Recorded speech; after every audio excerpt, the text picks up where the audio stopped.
for taking time out of your busy schedules, back to school nights, sending kids to college, world events, all kinds of things to join us tonight. I'm hoping that it'll really be worth your while. I am super excited about Civic Influencers, as you guys know, because I've been spamming you all the time, especially today with 50 million emails. So sorry about that. But I'm excited to introduce you to them. And tonight, the team is represented by Maxim Thorne, Elise Orlick, Audrey Ferguson, Patrick Coakley, and Emily Bush. And I love them because their strategy, and you'll find when you talk to them, their infectious energy, optimism for our democracy was really the jumpstart that I needed to reinvigorate myself out of some serious activism fatigue. And just to really gear up for these critical, crucial midterms that are coming up in literally just 54 days, as well as the 2024 cycle and beyond. So it's my pleasure. I get the honor to introduce you guys to Maxim Thorne, who's going to speak to us first. He's the CEO of Civic Influencers. And we have a very small world Diana connection. We were both born in the same country, so that's kind of sweet. But in addition to that, he has a long and impressive history of leadership, activism, and philanthropy. After graduating from Yale undergraduate in economics and political science and Yale Law School, ask him about some good old stories. He has enthusiastically taken on the world of teaching philanthropy at Yale, serving as the COO of the Human Rights Campaign, Chief Communications and Development Officer at the NAACP, and most recently Managing Director of the Andrew Goodman Foundation before Civic Influencers lured him over to kind of lead us to our new direction. I'll let him share more of the vision and the direction shortly, but I really love a recent quote that he said that what we're doing here is we're trying to bridge the bridge and gown divide so that young people can increase their civic power and help control their own destiny, because it's really up to them to kind of take this baton forward. So we personally love this movement because it's focused on transcending party and individual races and candidates by empowering a whole new generation to engage and have powerful and meaningful voice in our civic life. World events and recent court rulings highlight even further to us all how fragile democracy is at home and abroad, and how essential right now, it feels like we say that all the time, but it really is true, quality leadership is.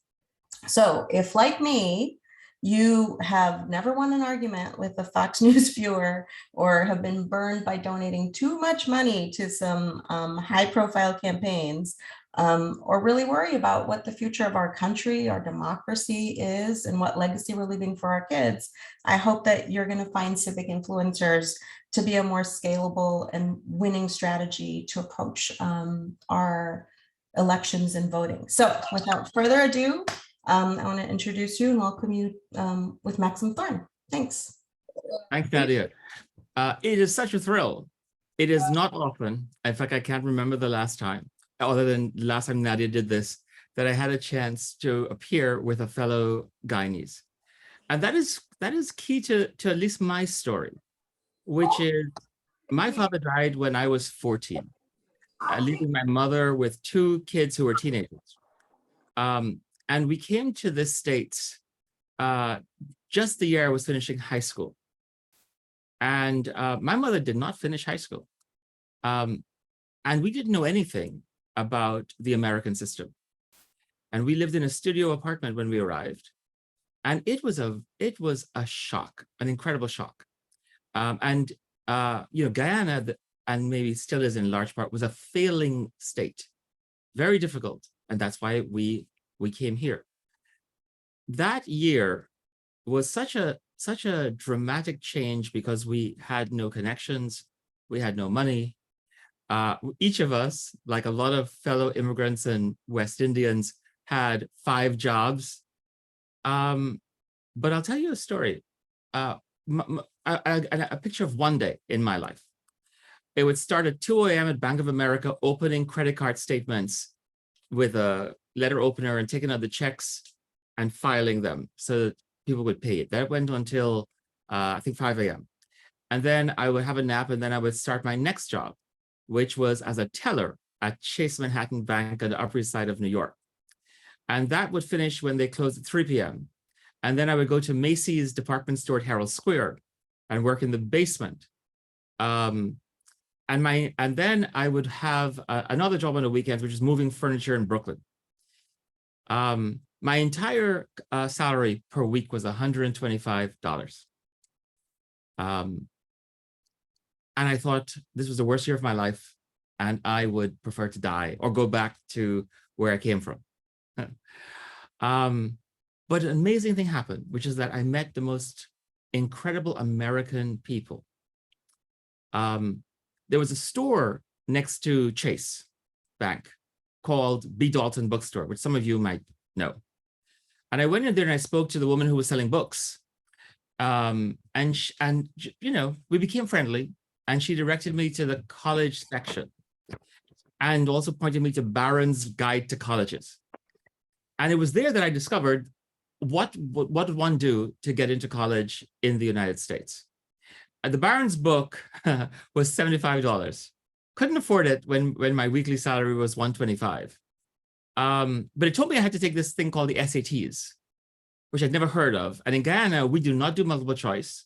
And so anyway, I paid for this, which was $55 to go to this place to take this SATs. And when I turned up, it's a multiple choice, and I have to do this with a number 2 pencil, which luckily the monitor gave to me because I never had one before.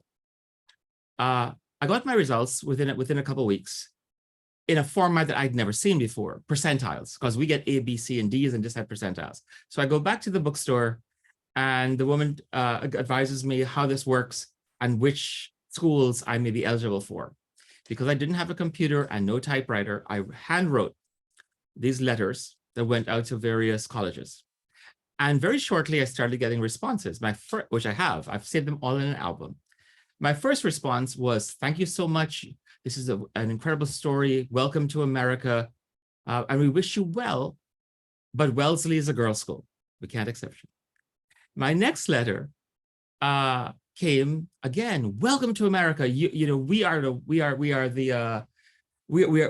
land of immigrants, and we welcome you. However, you have to be nominated by your state senator or congressperson because we're West Point and we only take U.S. citizens. And so I was getting these letters, and one person telephoned me. She was from Dartmouth College. Her name was Jennifer Joseph. She was married to a Trinidadian immigrant who was a professor of history at Dartmouth. And she had that changed my life. She told me that this is not the way one would apply to a college, and that she would FedEx me the application. And she asked me to return it by FedEx as soon as I completed it, which I should take only 1 day to do because of the truncated timeline. And I told her, absolutely, I would do that. But what was FedEx? Never heard of FedEx. So she explained it to me. And the very next day, I got the FedEx application from Dartmouth, which I completed. Returned it that day. And the next day, I got a call, again from Jennifer Joseph, Dean Jennifer Joseph. And she said, you have been accepted. And I need you are welcome to come up. We will FedEx you tickets to come up to New Hampshire. Never heard of New Hampshire. And because it's minority weekend. And so I got to go. It was the most incredible experience, but not for me. I met some people. If you remember, Dartmouth at the time had the Dartmouth Review, Dennis D'Souza, Laura Ingraham. That was the folks there as students. They took sledgehammers to shanties that were on the green that was supporting an anti-apartheid movement. And I met 3 amazing professors. Deborah King, who was a professor of sociology, Nancy Grant, who was a professor of history, and Stephen Smith, a poet, who said, this may not be the place for you, but each of them had gone to Yale. And he said, but I think you should go to Yale in particular. But Yale had missed the deadline. They said, we will help. And that is how I got to Yale. It is a remarkable story. It is a remarkable story of someone who is new to this country with an accent, who looks like me, in a foreign land that gets adopted by the most incredible people. And I go to Yale without any money. It was cheaper for me, folks, to go to Yale than to go to City College in New York. Because at Yale, I got housing, I got food, a meal plan, I got tuition. I graduated 144,000 in debt. But even though I would have gotten a free scholarship at CUNY, City College of New York, it didn't provide food, didn't provide housing or transportation, so I couldn't afford to do that. And then I got exposed to everything one gets exposed to in college in America. And I got the life that I now have. I also got to realize what an incredible country America was, but the disparities here. And what I realized now that we're talking 2 decades later is that who could live my life today in this country, given the turn that it has taken? Who could live when people are shipping hapless migrants to Martha's Vineyard, right? And dumping them in strange places on islands in this country? That is not the America that you are part of, that I benefit from, that Nadya and all of us enjoy. This is a land that allows us to be free, to have all kinds of identities that are denied in other countries, right? In our country, the country that we love, that makes America, you can be an immigrant and become an American. You can be an immigrant and go to college and graduate. You can be LGBTQIA and have a fabulous life. You can have marriage equality, or so we thought. You have a right to control your own body and to vote.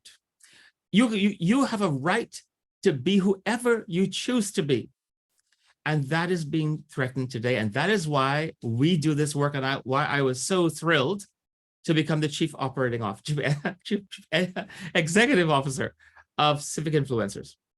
And my background allowed us as a group to look at this moment and realize that we can move good people who are Americans, across any divide, so that we can save our democracy and ensure that we have a future. And here's how we do it. And you'll hear about that from this incredible team that we have here. And one other person who joined us on your screen is Jen Washburn, who lives in California as well. She recently started. This is her 2nd week. So hi, Jen. Good to see you. Our strategy is to organize campuses, young people. And we call these tipping point campuses in swing districts. When you look at California, folks, when you look at California alone can save American democracy. I want you to remember that. We've identified districts across the country, swing districts that are won by 6 votes and 109 votes and 333 votes, which is like the old Katy Hills district in California. And so the Glee Club, the gospel choir, the marching band, any of those turning up can swing that district. California has 8 districts. That's more than any other states except for Texas, that are swingable by students alone voting.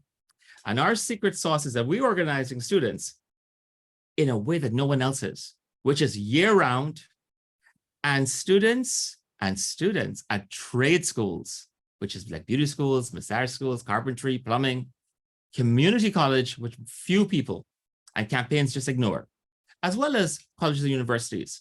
When you have tight margins like Katie Porter is facing, that makes all the difference. Now, to tell you how we do that, you're going to hear from Audrey Ferguson first. Audrey, we're thrilled to have her. Thrilled, has a labor union background, an artistic background, and we need all of those different talents to make California save American democracy. Audrey. Thank you, Maxim, and thank you, Nadya, for hosting this event and bringing us all together. So my name is Audrey Ferguson. I come from a background in the arts, but also labor organizing and electoral organizing. Working with mostly like small organizations like Restaurant Workers United, People's Action, Colorado Immigrant Rights Coalition. And what initially drew me to civic influencers is twofold.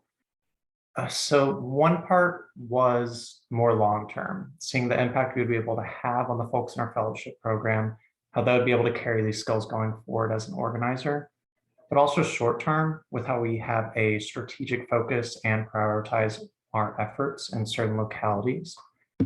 And then, Elise, would you mind bringing up the breakdown of the California districts? I can show those real quick.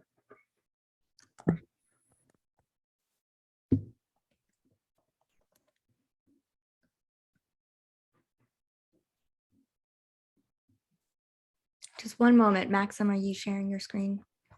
I was trying to. Tech. Give me 1 second. I will get you it. My apologies.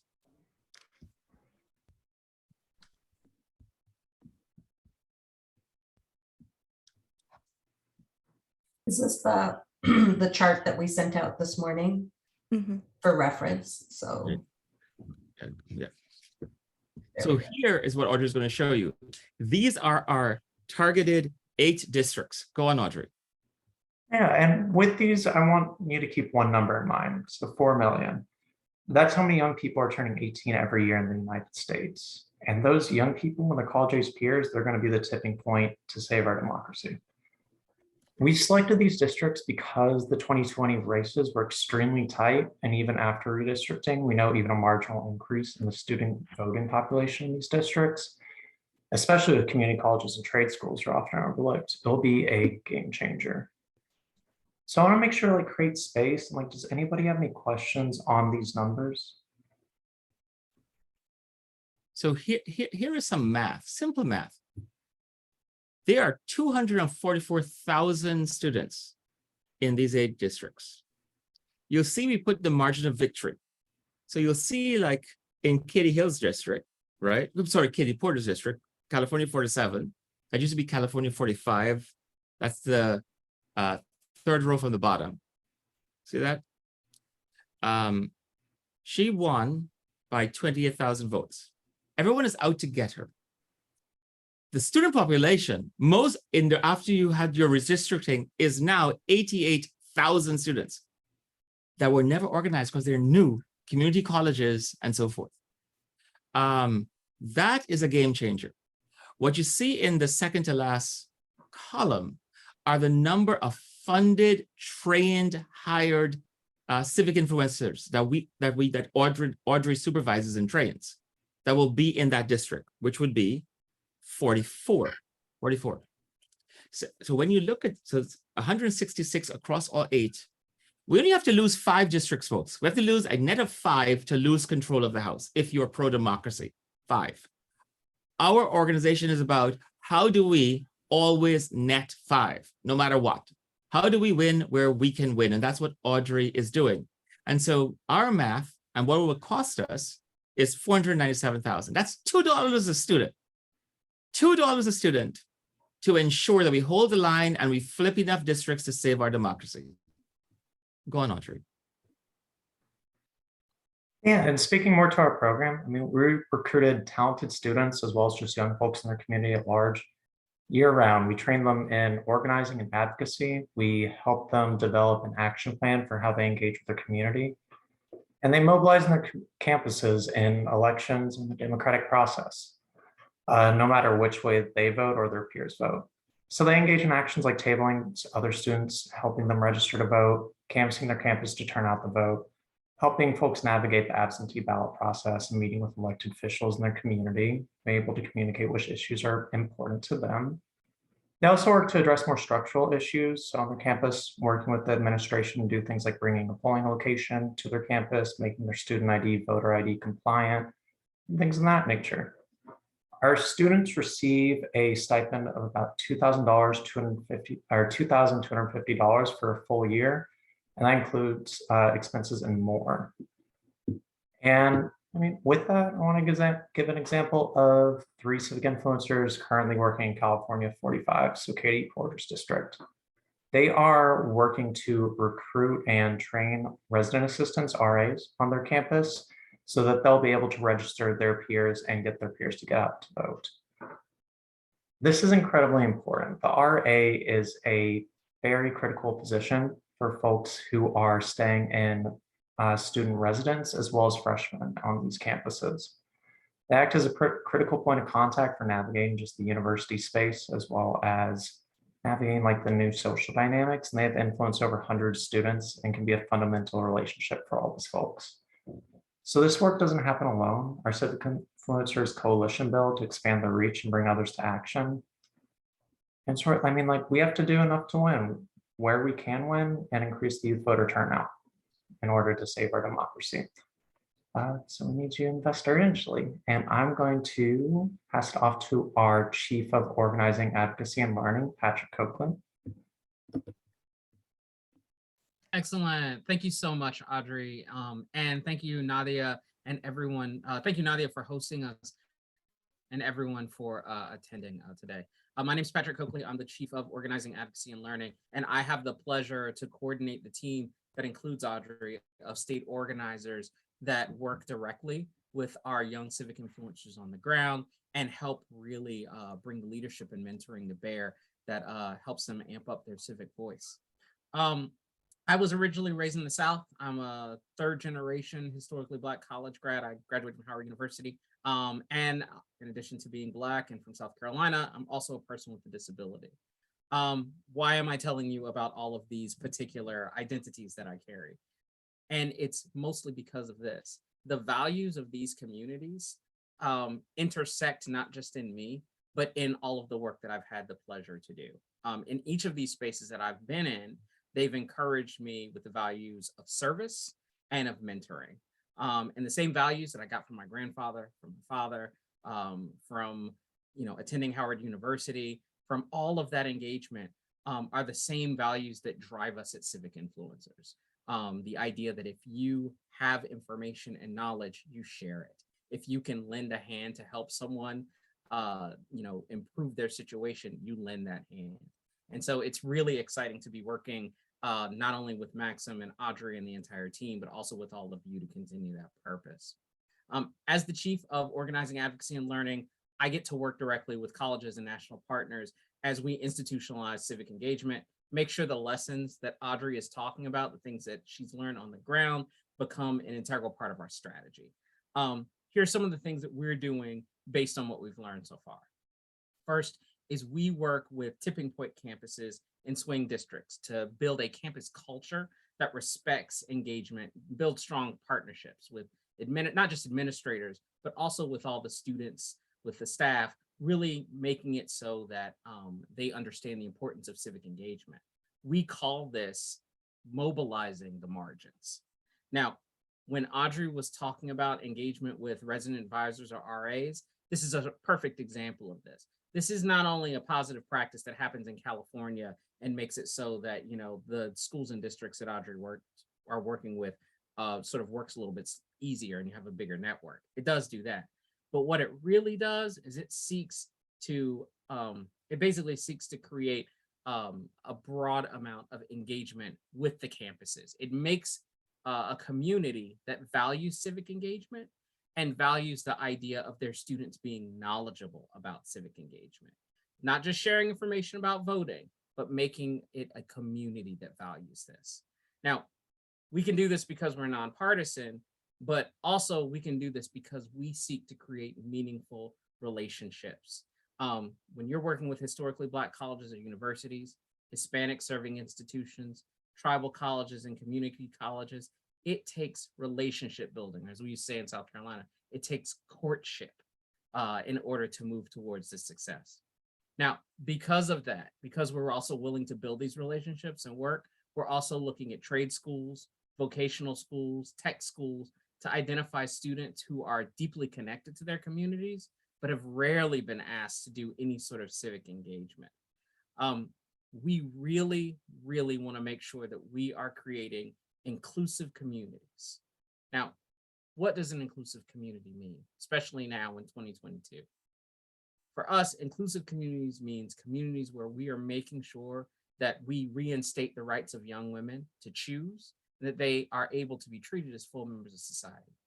Inclusive communities means that young people can go to school in safety, and not be concerned with being shot as they learn. It means living in a place where everyone, regardless of their income, have access to clean water and clean air.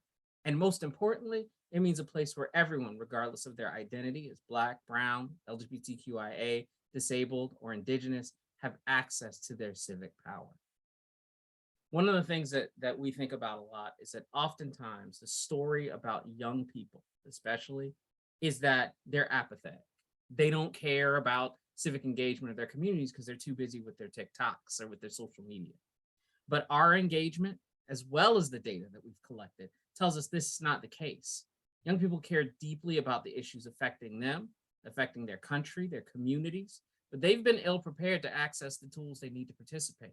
They might know a little bit about the presidential elections, but general information on how the election process works, what's happening at the state and local level, how to access their power, how to vote, who the candidates are, what actions are to take, when and where the polls are, these things are not presented to them, and they're often not placed in places where young people gain their information. So we're helping young people become critical thinkers and make sure that the information on civic engagement, even just at the least, is available and that it's understandable, motivating, and accessible. We have to be supporting young people to view voting as a tool to create inclusive communities and for them to adapt their values to the places in which they live. And we really encourage them to align those values with the process of voting. That's why we're mobilizing youth and all allies to participate and to access their civic power. So I'm very pleased to talk a little bit more about this with you later on, and for now, pass this back to Maxim.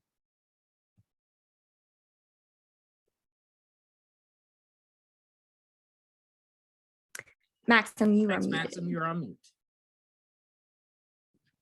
Thanks, Patrick. You can hear me now, yeah? So, we shared a lot of information. It's very strategic. These are key swing districts with tight margins. We have identified tipping point campuses.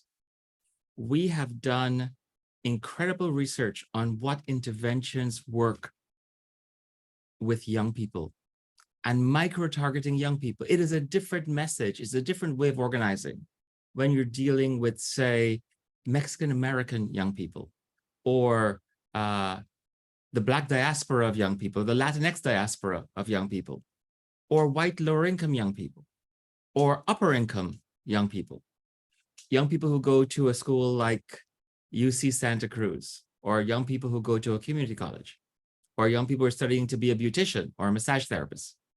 The kind of research that we have done tells us young people are seriously excited about this election. Here is what so many pundits get wrong and we get right. We have been telling people, and now the polls are catching up with our own research, that young people have always been energized and are not apathetic. What they have had some challenges with was connecting the issues they care about to voting. And another challenge that they had was when they did vote, they felt it was transactional, right? We want their vote, but we don't ever give them what they want. And here's what we know today that has changed. They got promises kept. It is young people that we should thank for the Climate Change Act, the IRA, Inflation Reduction Act, that focuses on climate change, because only young people kept up that drumbeat about climate change. We have to thank March for Our Lives and all the young people. This cohort of young people, think of their lives. COVID years, bulletproof backpacks in kindergarten and preschool, kids getting killed, that is their environment. Economic uncertainty. And this generation, unlike anyone on this screen, this generation, a loss of a constitutional right. And when they voted in 2020, they voted for action on climate change, on gun violence, on student debt, and they got what they asked for. Not everything, but they got it. And so for the first time in their lifetimes, seriously, their votes mattered by who got elected, and they got what was promised. And so they can see for the first time the results of voting. And they also see what is happening if they don't vote. Russia and Ukraine, and the loss of abortion rights in this country, and the loss of perhaps marriage equality, and the loss of contraception rights. They're seeing a Hulu program, TV show in their own lives. I have never seen that kind of energy, and I've been doing this for a long time. And young people connecting the dots to voting, and our ability to get them out to vote using texting, right? Using peer-to-peer organizing, using dorm storming, using all the different kinds of digital strategies and in-person strategies that are refined and that we know work. In 2020, the campuses that we worked on, we had a 14% increase in youth turnout. That may not sound a lot to you, but when the margins are 6 votes, 109 votes, 333 votes, and 1,000 votes, you get a 10% increase. You have won. You get people who have never been organized, who are easy, low-hanging fruit. When we're talking about this demographic, they're pro-democracy voters. They care about the issues we just talked about: gun violence, student debt, climate change, and abortion rights. And we know they're the tipping points for all the elections. 8 states, 8 districts in California that we showed you are the tipping point. That alone can save American democracy. So welcome your questions. Hi, Nadya. I have one that I think comes up a lot for people, which is what's the difference between civic influencers being nonpartisan and pro-democracy, and sort of how does that work? Because we're talking about very progressive issues right now. Great question. What I get asked a lot is, are we political? We are absolutely political. That does not mean we are partisan, right? We are progressive. We're not partisan. We never say you vote for Donald Trump or you vote for Joe Biden.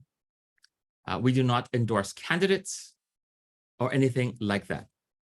But we know we support democracy, period. It is a bizarre time in America when saying we support democracy, it becomes partisan. We reject that frame. It is a bizarre time in America. On some of these campuses, which they say voter registration is a partisan issue. This is America. Our right to vote is American. It's not partisan. It is not the Green Party. It is not Democrats. It's not Republican. And so we frame ourselves as pro-democracy, progressive. We want an inclusive democracy, and that should be American, and that's not partisan. And so we feel very safe, and we have been doing what you see here now everywhere. And I encourage everyone to have some guts.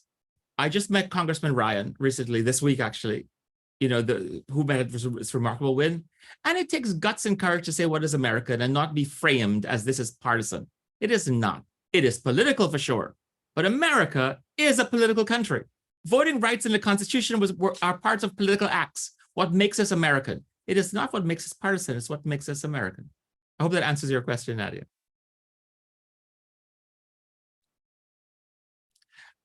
We're trying very much to empower young people to own and co-create our destiny. And I think we can do that. And we can do it particularly in California. The strategies we are using in these 8 districts, right?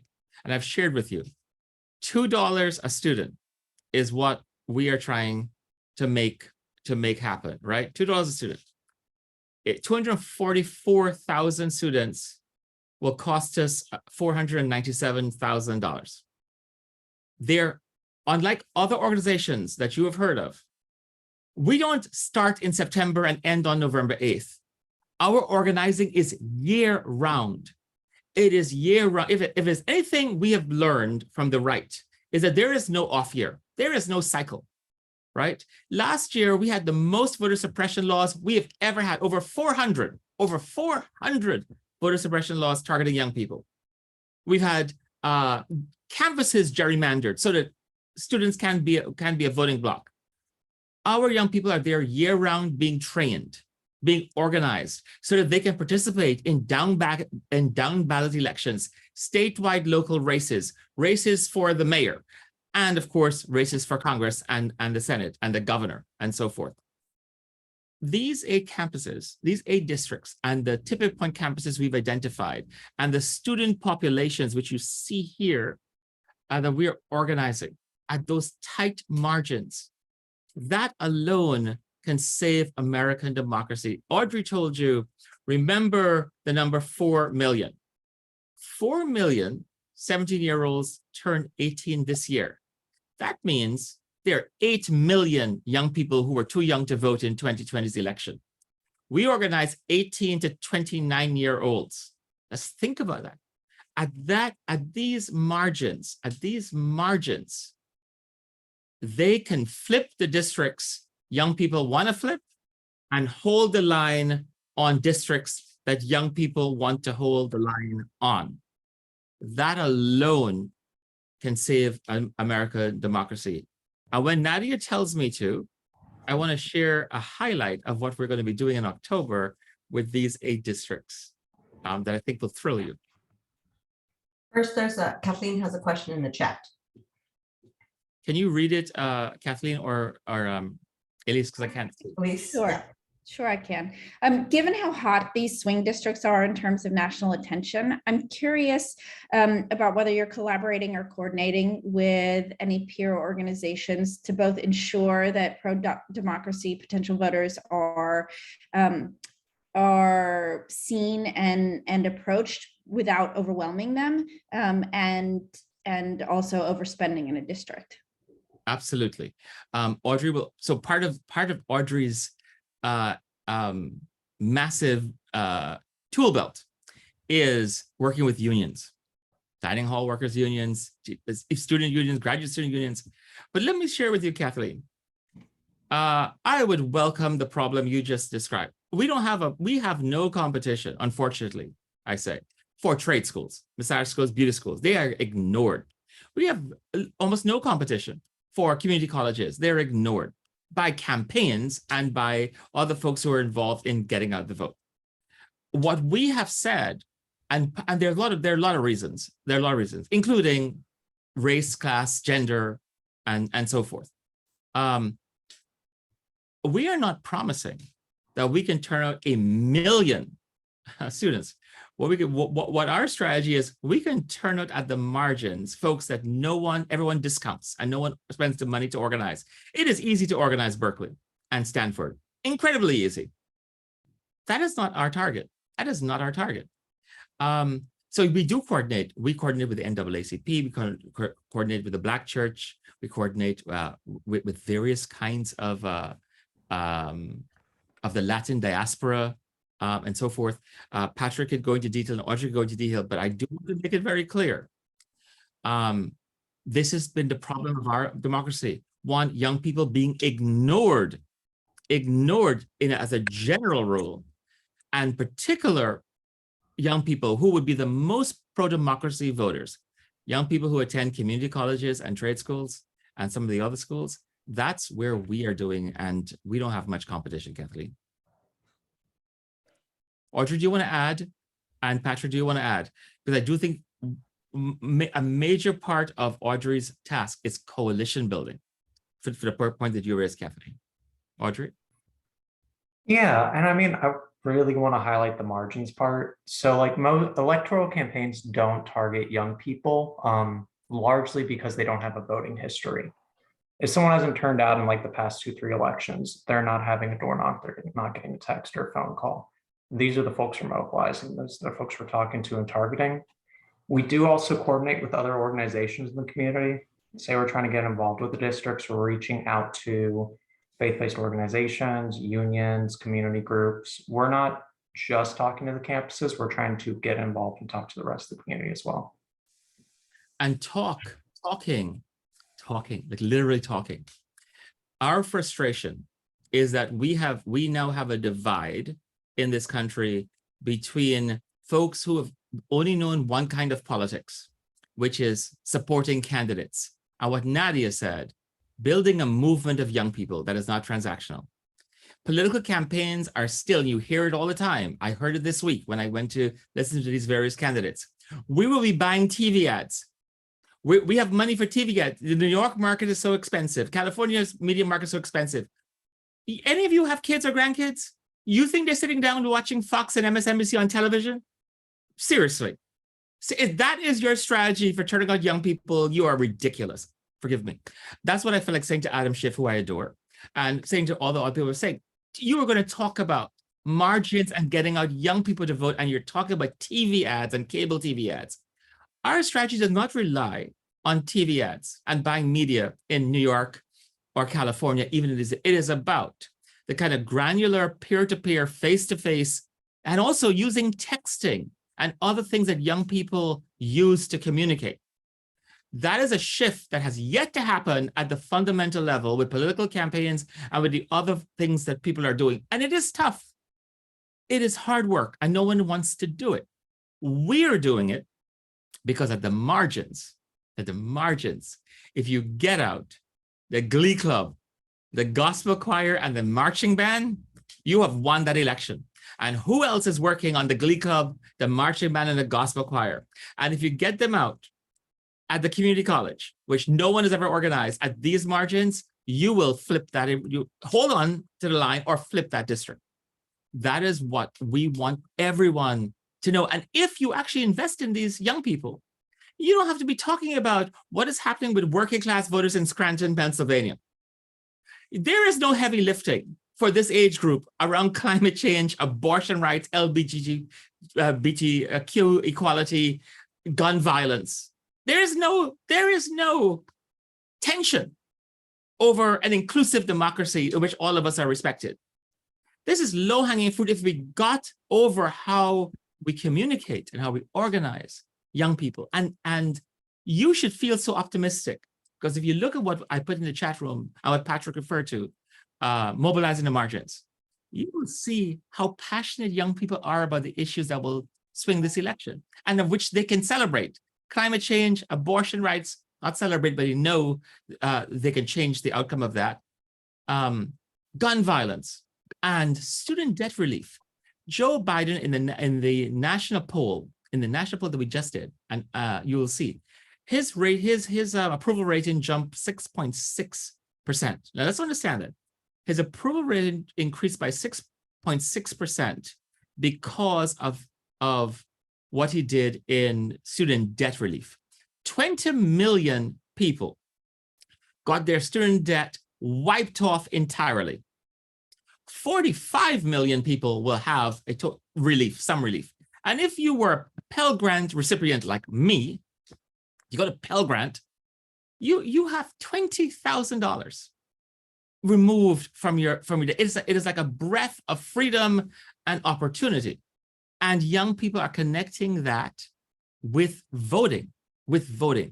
That kind of optimism is infectious, right? And we are feeling it. And you guys should feel how infectious it is. And here's the bombshell I want to share with you. We have forged a partnership with Interscope, the music company. And in October, because California is California, you have some amazing talent. And I'm talking about A-list or triple A-list talent. In October, we have, and I'll give you some, I'm not saying who it is, but I'll give you like an idea of the kind of talent. Billie Eilish did something, Olivia Rodrigo did something, Selena Gomez did something, Kendrick Lamar did something. We will be doing a big concert, mobilizing, particularly focused on young people at a community college, perhaps in California 47, which was formerly California 45, to drive out young people.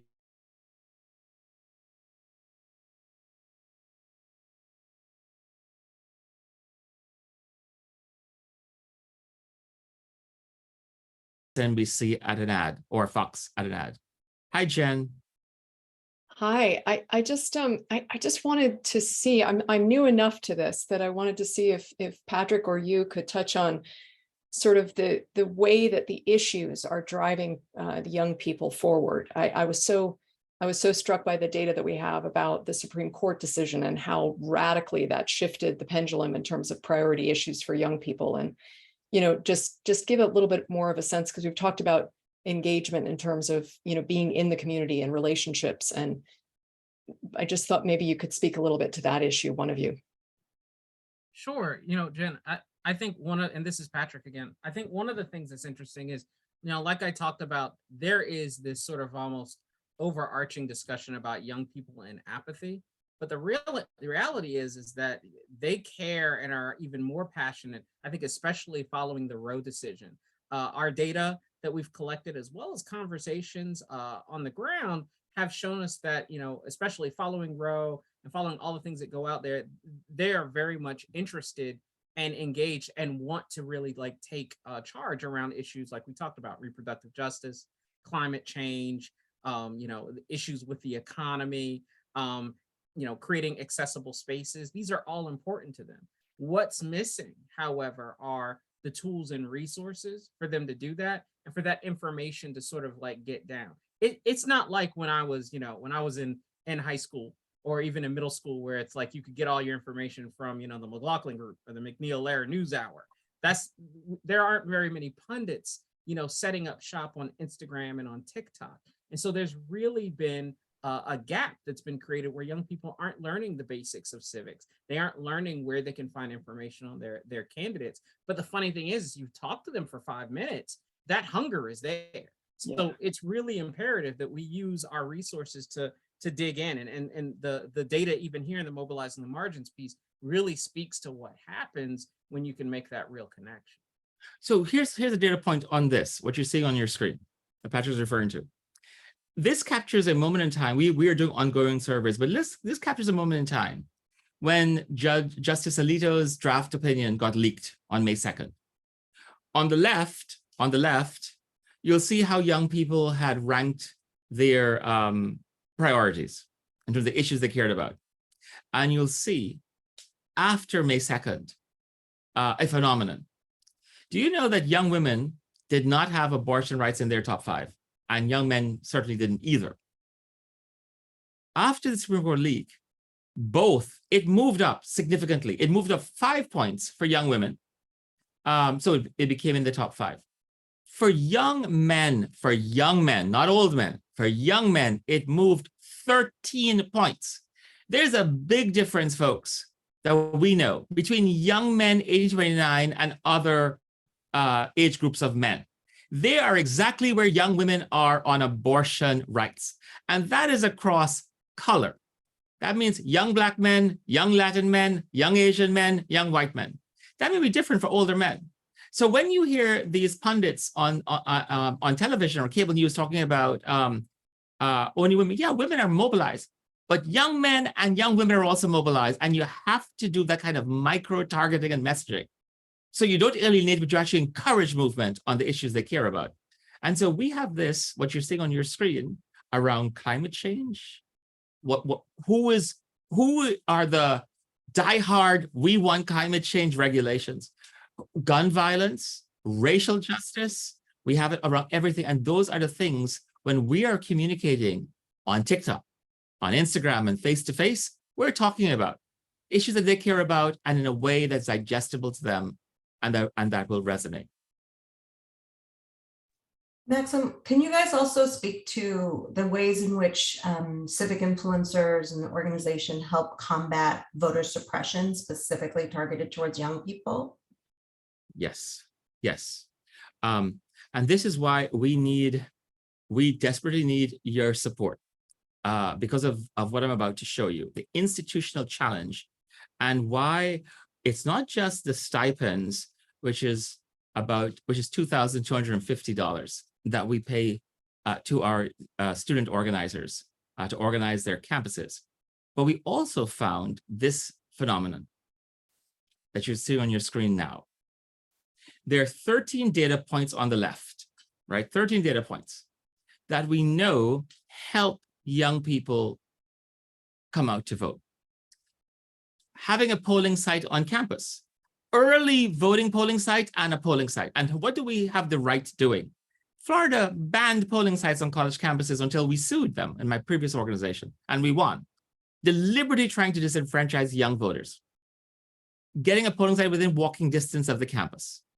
Having the president or chancellor give election day as a holiday, so that especially for working students who attend community colleges and trade schools, so that they do not have to choose between class, work, and voting, right? Transportation to the polls, student IDs. All of these voter suppression tactics that make it really hard for young people to vote, we work with these campuses. So there's a treetops approach and a grassroots approach. Funding student peer-to-peer organizing and speaking with the provosts and the chancellors so that they can implement what we call our 13 data points. And here's why this is so important. This should shock you folks. On the right side of your screen, you see how we have scored campuses in these swing districts, right? You will notice on the top row, this one lightning bolt, the red, that's the lowest possible score you can get. Meaning that you are doing nothing to help students. In fact, what you seem to be doing as a campus is obstructing them, suppressing them. You will find across all kinds of institutions, about 50% of them are in that category. They're doing nothing or obstructing young people from voting. Look at community colleges on your bottom row. That is the best. These are the five lightning bolts are the best performing. You're doing things that will help. You have a polling site. You're giving a holiday. They have student IDs. They have transportation. 0% of community colleges got the highest score, not one. You'll find one odd thing which should make you somewhat cheered. There's 1.56% of trade schools that actually got the highest score. But I'll tell you why. Why? Is because we included art schools in there. If you remove art schools, art schools, it would be 0. Because artists are really engaged and artists are doing lots of things to be able to vote among themselves. If you remove art schools from trade schools, it would be 0. They have bent the curve because of art schools. We are sharing this with each campus, including the 13 things that campuses can do to remove barriers to voting. And we're helping students organize on those campuses so that they have these things in place that at the margins will get out enough students, correct the problem, and so that they would increase their voting power. Thanks, Maxim.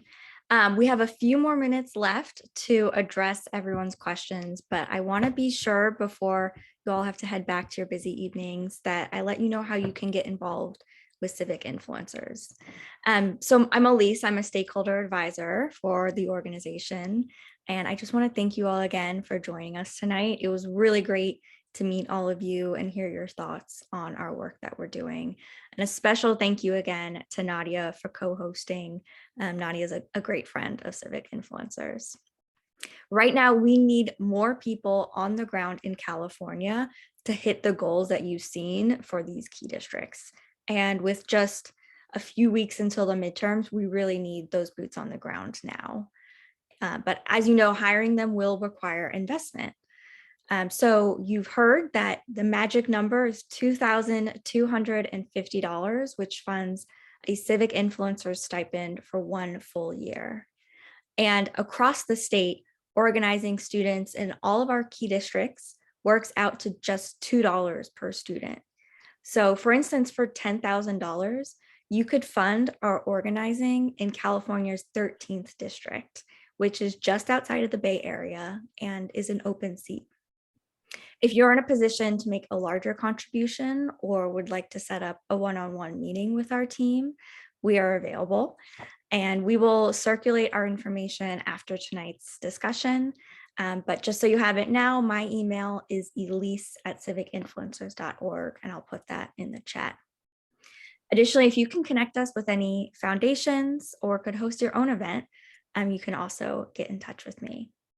All right, finally, we do want all of your feedback and insights, so I'll turn it back to you. And I know Susan has a really important question in the chat that Patrick will answer for you. Real quick, in terms of like getting other people involved, and I know I have some people here from other states, so they can partner with you to find like their state's comparable map, or a home state, a favorite state's comparable map of margins in specific districts and areas of organizing too that could be benefited. Yeah. Susan, would you, I think what you're sharing resonates with us a lot, if you would like to. Just that they do feel super, super passionate. They will go on at great length, and they're from an art school, by the way, and then Pratt in New York.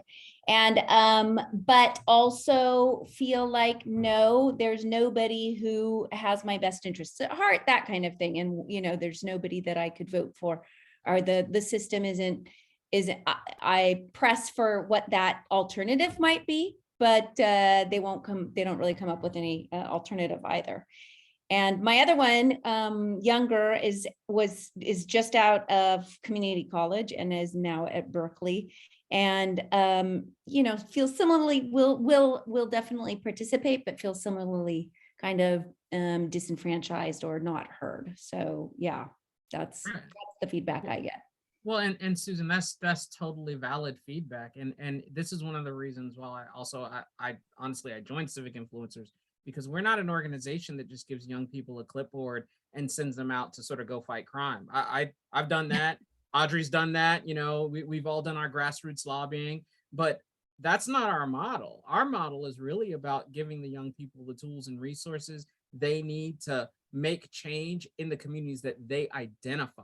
So specifically, want young people who are like, I don't think the system is working. We say, that's great. Let's talk about things that we can do to change it. And on a long enough timeline, we're even encouraging and preparing these young people to consider being office holders themselves. Now, we're not telling them what their platform should be. We're not telling them what party they should join, but rather than have them feel disenfranchised and looked over, we're teaching them how to create those strong engagements and connections. And we're watching them slowly start to level up every year they're with us. And it's really exciting. Yeah, that's great. And Susie, the other thing is, some things have failed. If you and I grew up in COVID years, kindergarten and preschool, with people shooting me and my friends, covering myself in blood so I don't get shot, and then losing rights, it would be a different view of how wonderful our system is, right? For sure, 100%. I apologize all the time to them for our failure. But here's the thing. We also have to, what we're trying to do is change hearts and minds and educate grassroots and treetops, because also speaking to chancellors and all of these folks who are running political campaigns, because they're still getting the message wrong. Yeah. Have you heard any of our politicians across whatever aisle saying, thank you, young people, for keeping up the drumbeat on climate change? We're thanking it ourselves.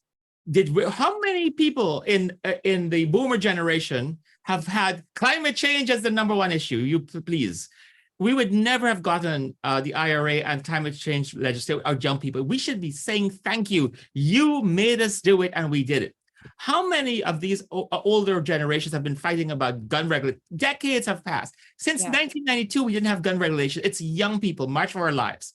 The messaging from everyone should have been, thank you, young people, for keeping our attention focused so that we could get this stuff, as opposed to praising ourselves. And until we start giving young people credit for the change that they have made this year, but young people have always been the people at the forefront, whether it was Julian Bond at 14 or John Lewis at 20 or Alexander Hamilton at 18 in the Revolutionary War, it's always been young people.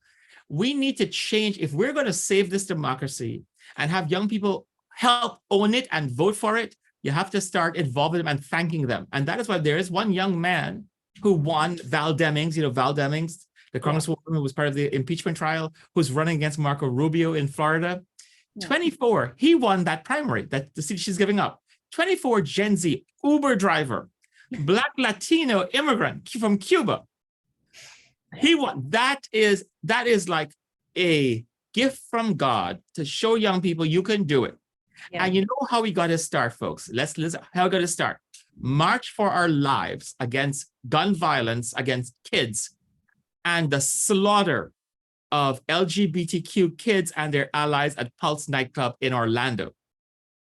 That's their reality. And he had all those experiences, and he ran to be a member of Congress, and he's won the primary seat. That's a safe Democratic seat for him. That is the kind of optimism that we want to share those stories with young people, and we can do it with your help. We just need your help. $2 per student in these 8 districts, and that would get us what we need to save our democracy. So we're hoping that you will share this information with your family and your friends and others, but really come out and support us as soon as possible. This is a long-term engagement. It's only 54 days, and we need that help right now. So yeah, this is why we wedged it into back to school season and back to school night, because of the momentum of some of our recent fall and recent legislation and court rulings and things that can really empower something. And then also, I know a lot of you on the call have young people, college age people. So if you want to get them involved, please reach out to us and we can find ways to connect and energize them. And like we said, like we were focusing on California districts today, but their Civic Influencers has a presence in all 50 states. Yes. Yeah. So I know people have to drop off, but I want to personally thank everyone for coming and listening and just really participating. And we hope that we can keep this engagement going.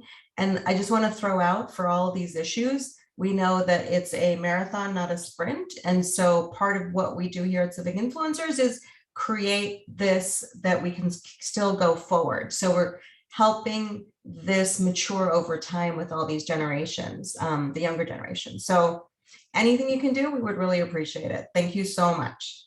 Thank you, Nadya. Thanks, everyone. We need you, and thank you for coming. Thank you, everyone. Any questions, feel free to ask them. And yeah, I want to ask another question if you don't mind. Sure.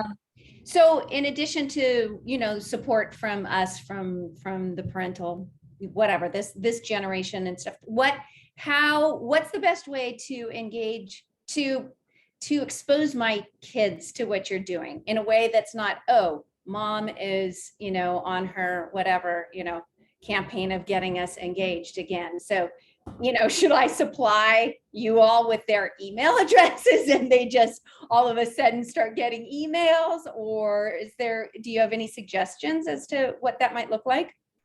I don't know about your kids, but emails would be the kiss of death. Okay.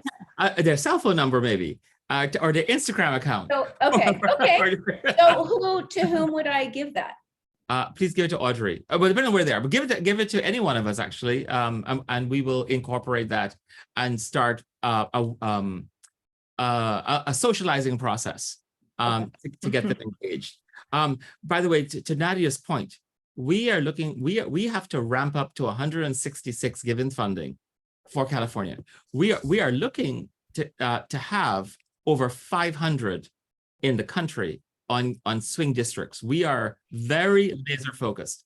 We could do it everywhere, but we have identified specific district tipping point campuses that will make the difference, not just now, but in 2024, right? Because we have some major stuff to accomplish in 2024 as well. But we really would like, for those of you who have college kids or near that, and if they're interested in becoming civic influencers, and by the way, that would mean even if they're STEM people, journalists, artists, you know, women's studies, the entire panoply of majors, help us come up with the right cocktail of how to get folks like them out to vote. So we welcome them into our fold.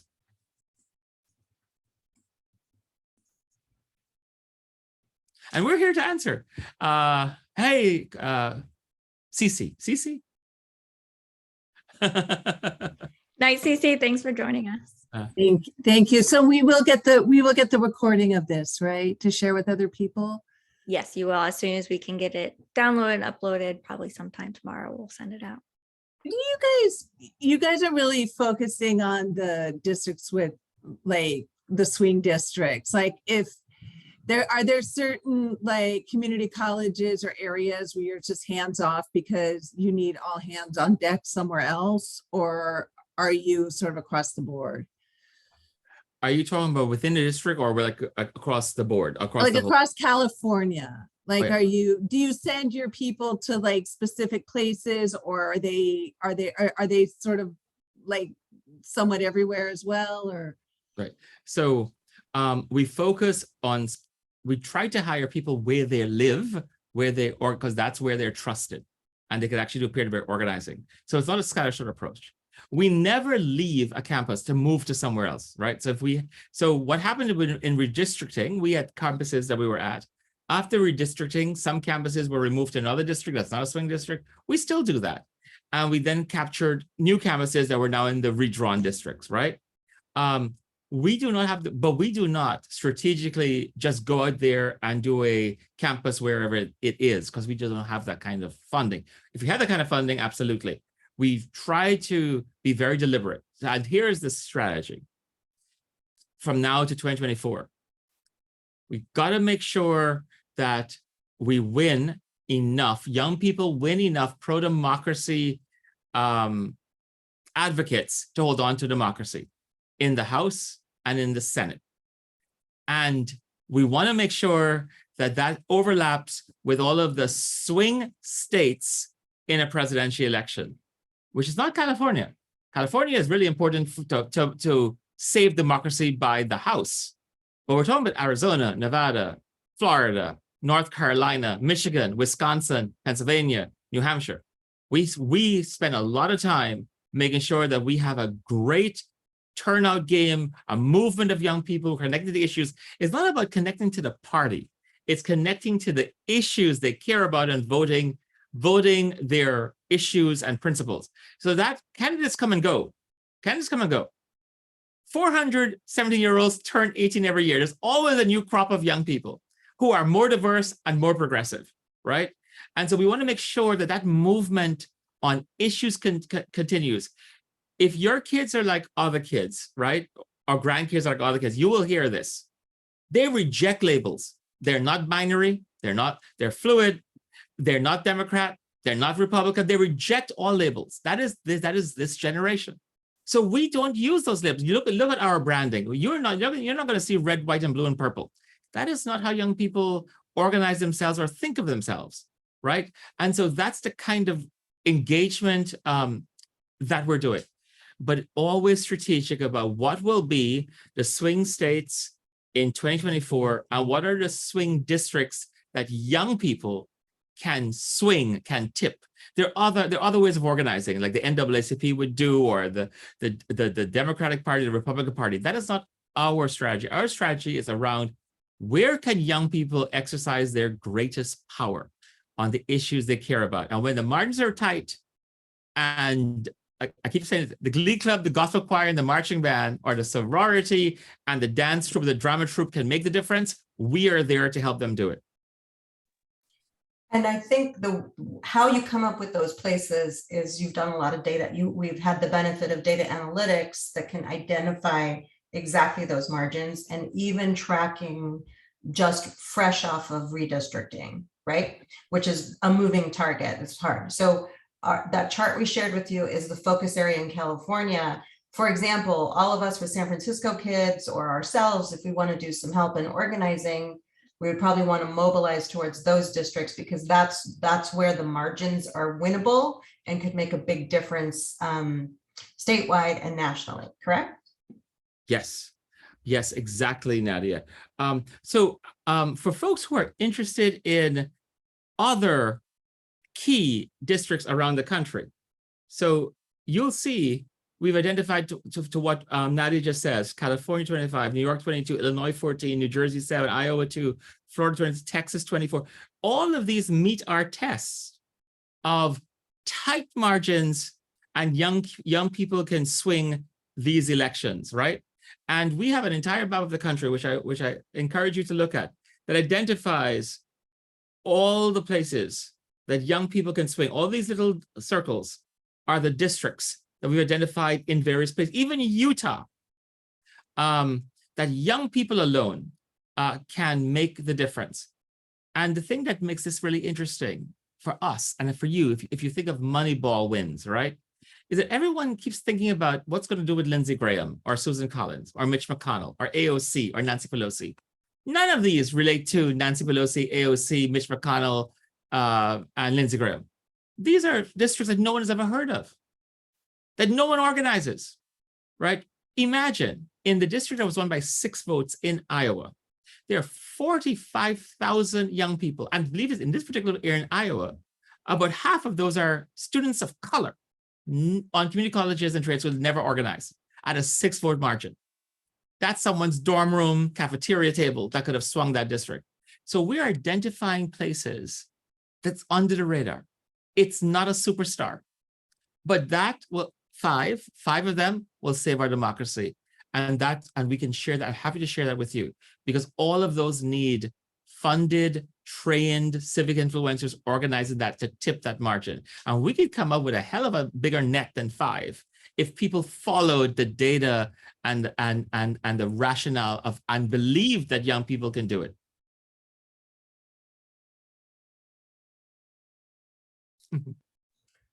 As we wind down, I want to plug a couple things. For those of you local in San Francisco, next Friday morning, we're having a brunch. Maxim's in town to speak to Dreamforce because Salesforce was integral in a grant or funding for the data analytics that have been that we've been using. And so we have 2 events next week. If anyone wants to join us for lunch on Monday or brunch on Friday, just let me know. We can follow up. We can continue the conversation. And then please just feel free, as you can, I hope you can see Patrick, Elise, Maxim, Audrey, Emily, they're all so available and warm. So if you have any questions, they will get them answered. Any specific data that you need in your area of interest, whatever that would be, it would be helpful. And feel free to share all the materials that we've shared with you. And then when the recording comes out, so amplifying the message is going to be helpful all throughout. Yeah, I really want to meet you guys in person. It's so hard to, after years of being locked up in a room, to be in California. I'm in Jersey, folks, so being in California would be refreshing. Got all that extroverted energy you need to interact with people. Thank you, Nadya, for doing this. Thank you, Grace and Cece and Catherine and Adrian and Susan and everyone else. So glad that you took the time tonight to chat with us. It's so important. Thank you. It's really great. Any last questions before we sign everybody off? And I have one more question. Sorry. Oh, great. And what I'll say is these guys are troopers, right? Elise, Audrey, I know. are on the, they will talk all night. That are on the West Coast, but Maxim and Patrick are on the East Coast. Oh, sorry. Yeah. No, it's okay. Just a quick question, because I'm involved in a lot of campaigns. I have friends who are elected officials or candidates. I'm on the board of an organization called Women in Leadership. Are there like campaigns that you like, how are you interacting with specific campaigns? Or are you wanting to get campaigns themselves, on board to get the message out or whatnot? I absolutely need campaigns to wake up and change their strategy regarding young people. Mm-hmm. One of the things that for example, when I was with Adam Schiff earlier this week, mm-hmm. the thing that we have to make clear, we are nonpartisan and we use C3. Our donations to us are tax deductible. Right. Impact of our work is very similar to what they're trying to do with C4. Right. Because we're organizing and training and educating young people to connect the issues they care about with voting and to think about democracy and how important it is to vote. That is C3. But when you think of the impact of what that demographic does when they vote, that is a tipping point for the folks who care about democracy, right? Yeah. That is how I parse the partisan language. So what should I do when I'm hosting, co-hosting something for a candidate and, their campaign managers or whatnot? What information should I give them? Well, there are several things. One is invite me. Like okay. I have been invited to whenever Adam Schiff is doing something, Nancy Pelosi is doing, so that we can start talking about how we get young people engaged, right? We need to do that.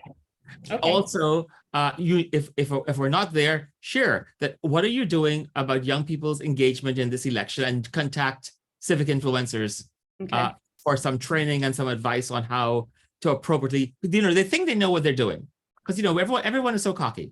But the truth is, when you hear them start talking about buying media ads in September, they don't know what the hell they're doing. Yeah. So like Katie Porter's campaign down here. Right. that's my district and I, yeah.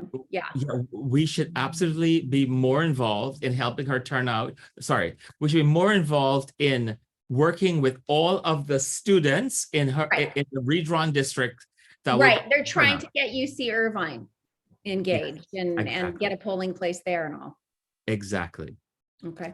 And by the way, keep in mind, Susan, early voting polling place is a separate application from election day polling place. You want Right. both. You want both. Right. Of course. And I gotta tell you, there was a lineup of 7 candidates and chairman, and none of them, the 13 data points I showed you, and I'm not kidding you, not one of them knew it. Yeah. Because as Audrey said, they literally still are writing off young people, even though if it wasn't for young people turning out in 2020 November and at the Georgia runoffs, we would be in a completely different country today. Yeah, you're right. And perhaps if more appreciation and a shout out about that were more whatever, if we emphasize that more, then people like my kids wouldn't feel as alienated and disempowered, disenfranchised. Well, and then Susan, also in your district, Katie Porter's district, it's not just Irvine, they were talking, as Maxims and Audrey were talking about earlier, it's the community colleges, it's the. Oh yeah, 100%. those Where my things. daughter went, Irvine, IBC. Exactly.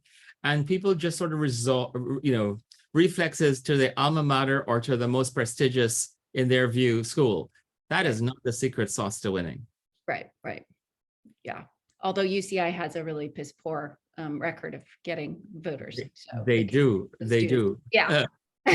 But if it's Katie Porter's group, we welcome, and it's that district for the concert and at a community college. We need to break up this classist divide between community college and other colleges. Oh, for sure, too. Yeah. And that is why we want to make sure we love the community colleges. Yeah, I am so about the community colleges. That's where the good teaching actually happens. All the good teachers go to community colleges. Great. Yeah. Well, I please refer them to us. Please invite us. We would be happy to show up. Okay, I'll be in touch with Nadya about connecting and all. And I am in California next week, so just keep that in mind. Okay, great. Thanks. Try it. Susan. I'll get on it. Thank you. Thanks for coming, Susan. Great to hear your voice. Thanks, as Nadya. I always. miss you. I I know. miss you too. I Yeah, know. Okay. Thank Good you, night. Susan. Good night. You're welcome. Thank you. thanks.